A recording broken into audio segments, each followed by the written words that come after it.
மக்கள் அரசியல் என்ற அந்த சவுக்க கையில் எடுக்கலாமா?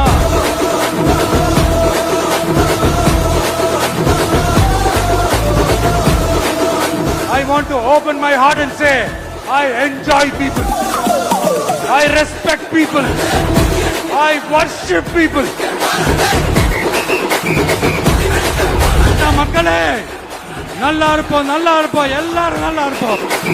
தண்ணி ஒருத்த படிச்சு வரான், விசில் ஒண்ணு அடிச்சு வரான், தடைய வச்சா உடைச்சு வரான். உண்மையா பேச, உணர்வோட பேச, உறுதியா பேச, உங்களுக்காக சேவை செய்ய உங்க விஜய் நான் வரேன். பணத்தை சேர்க்கும் இந்த அரசியலை தேடி சனத்தை காக்கும் ஒரு தலைவன் வரானே. காசை வாங்கி ஒன்ன வித்துடாம வாணி ஆசைப்பட்ட தமிழ்நாட்டை தரானே. உங்க விஜய் நான் வரேன்.